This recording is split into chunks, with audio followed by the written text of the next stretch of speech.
What is up, Meisterville? It's your boy Buckmeister, twice the nice that you are used to. Bam! Alright, so today we are going to react to a HISHE review. Yes, a HISHE review of the movie Rogue One, a Star Wars story. Yeah, so I know the kind of hype has died, but it's okay. It's okay. It's okay. I can still react to it. What? Do be warned though that if you haven't watched this movie yet, because I know some of us, that broke life be too real for a nigga, too real. I know it's too real. But for those of you that haven't watched this movie, if you do want to watch this reaction, or if you do want to watch the original video, it does have spoilers. So you have been warned. Spoilers. Spoilers abound. There are spoilers. There will be spoilers. There shall be spoilers. Okay? Spoilers. That's the last thing I'm going to say. Okay, one more time. Spoilers. Okay? You have been warned. Alright? But for those of you that have watched it and just want to watch me react to this review and see what's up, and then also just watch the original video, because you need to do that. You need to do that. Because that's just the right thing to do. Do the right thing.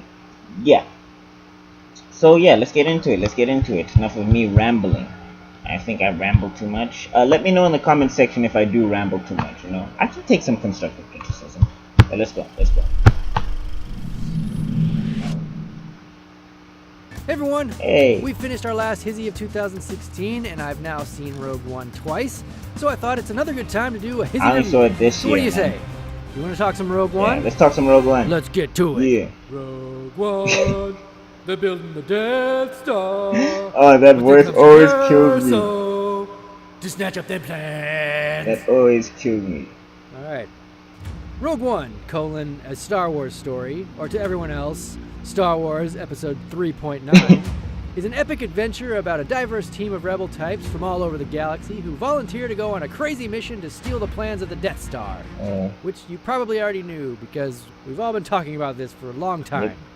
It's also a story that most people probably could guess how it ends, having Episode 4 a part of our lives, but I think it's still totally worth watching just the same. It's an awesome Star Wars film. It was really good. It was really good. The original trilogy, as well as nods to the prequels. It was really good. And it has some of the coolest fight sequences we've ever had in a Star Wars movie. The movie does have a slow burn. I think that's credit to Gareth Edwards directing this film, which is fine with me. It moves kind of slow at the beginning, but it builds to an incredible finale, so to me, the movie was fantastic. Yeah. The tone is a little darker, sorry, but I think that's important for this story. This movie is after Revenge of the Sith, and before A New Hope, after all, so I thought the tone was very appropriate. Yeah. I really enjoyed the movie, so I would say go check it out. Yes, please go check it out. So now that I've kissed this movie's butt a whole bunch, let's talk spoilers. Spoiler warning. You've been warned. Spoilers, yes. You've been warned. I can't believe Galen Erso turned out to be Luke Skywalker's real dad. What? I'm kidding. What? Hey! At least I'm pretty sure that's not true. We don't know. Don't do but still, spoilers ahead. What did you think about the cast?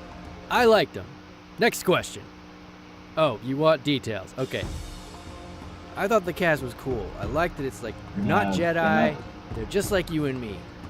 I really like Jyn Erso's character. I like the story about her father. Yeah. She's living her life. Donnie Yen, man. Joined the Empire willingly, that was my dude in this movie. Yeah. I thought Krennic was an excellent villain. He's like everything you want from the Empire.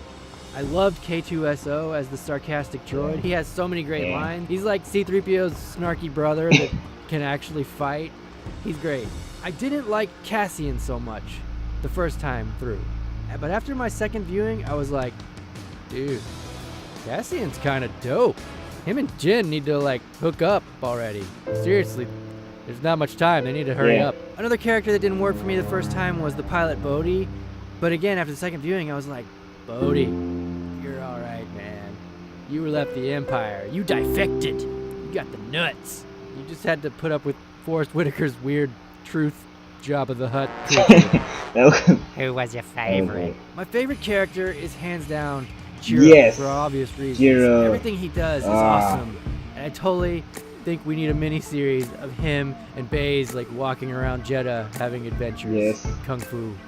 I thought everyone felt like they fit into this universe very well. I would have liked to have gotten to know all of them a little more, but I don't think that was ever the purpose of this movie, which I'll go into more later. What did you think about CG Tarkin? I'm seeing a lot of hate on the CG Tarkin was not bad. I don't really understand. I thought CG Tarkin was really good. I'm actually all for this. So much so that I think we should be making a CG Han Solo for this younger Han Solo movie that's coming down the line. But nobody else here agrees with me, so I'm on my own with that one. But whatever. Enjoy your guy pretending to be Harrison Ford movie. Anyway, although there's still something kind of robotic about him, I just love how far digital effects have come, and that really excites me. Tarkin's not perfect. He still feels a little robotic. You can really tell it with the digital Leia later in the movie. But I still love that they are trying to keep the characters true to the timeline instead of replacing them with some lookalikes. What about that Darth Vader scene, though? I'm going to say something that I think nobody will agree with. And that is, I actually feel like Darth Vader wasn't needed in this movie. What? Darth Vader had the best scene in the whole show. You dumb. Stop being dumb. I didn't say it makes the sense. scene wasn't it makes awesome. sense. It was makes sense. totally awesome. Story-wise, the second scene, the story wouldn't have scene happened. I thought was kind of weird and very out of place. Vader Strikes Back.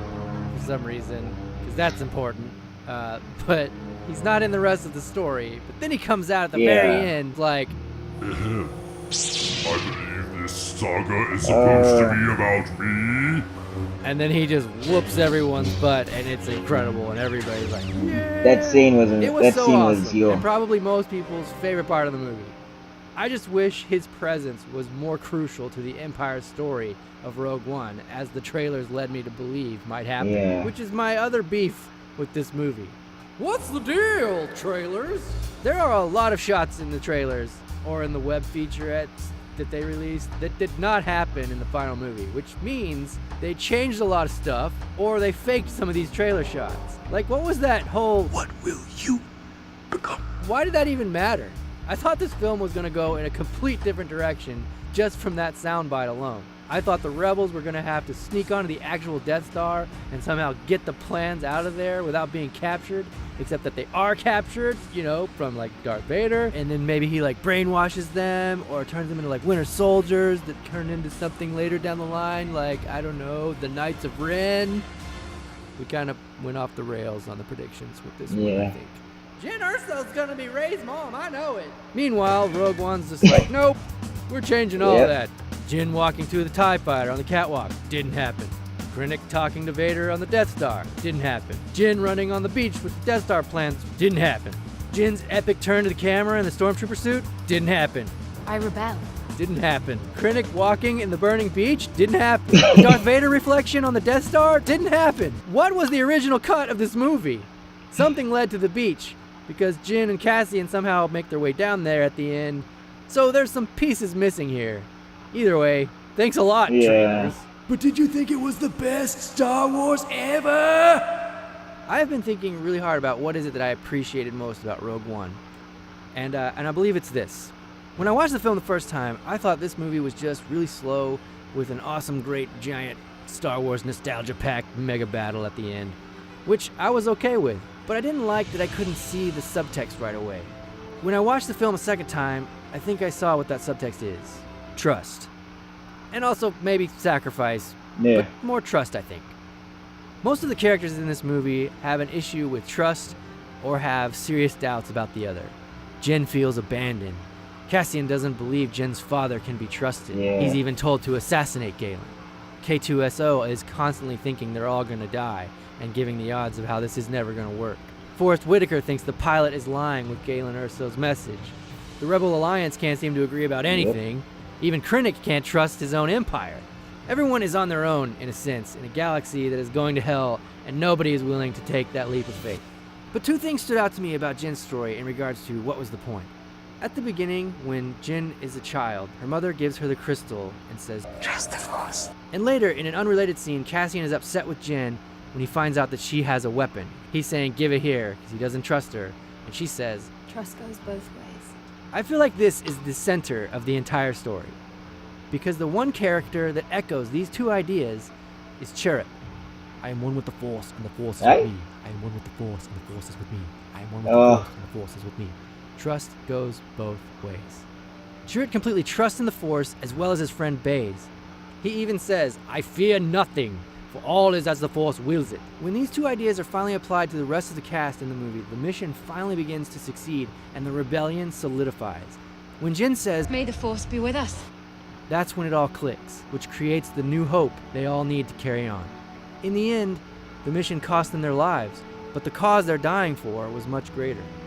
I think that was really cool. That was so and very depressing. universal. I cried a You little can bit. bicker and argue, or live in fear, or you can just give up and not care about anything, quote, never look up, as Jin says, or you can come together, trust one another, and be a part of something that has meaning. That's really awesome, and something I never really expected this movie to pull out of that tiny little space between episode 3 and 4. That final battle is incredible, and we get to have all these awesome memories of all the old pilots, and we get to see how Red 5 dies.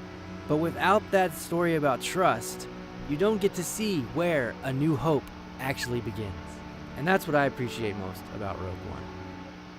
Okay, those are my thoughts on Rogue One. I hope you enjoyed it, and I hope that you also enjoyed Rogue One. Please let me know what you thought of the movie in the comments below, and how much that you totally want a CG Han Solo movie. No, just me? Okay, fine. I know we will get working on a Rogue One HISHE pretty soon, but we've got some other titles that we're going to focus on first, so just add that to the list of episodes to look forward to. Yeah. Okay, that's all for now. Thank you guys so much for watching. Be sure to follow us on Twitter and Instagram and stuff. Go. And, Get to we'll those see you next handles. time. Get to those Bye. handles. Get to those handles. Please go get to those handles. And tell me what you thought about the movie if you watched the movie. Please, I did give you spoilers. I did give you the spoiler warning, so don't be killing each other in the comment section below. It would be well appreciated. Thanks. And yeah, go subscribe to those guys. Go like, share, follow their pages, follow them on Twitter, follow them on Instagram. It's an hilarious time. Heesh. Even your reviews are just hilarious. Vader Strikes Back. Okay. And then if you like what I'm doing, please like, share, subscribe. It's always appreciated. And yes, may the Force be with you. No, wait, no. Not supposed to be Vader, are you? Force be with you, it may. Yeah, we'll end it with Yoda. Buckmeister be out. Peace.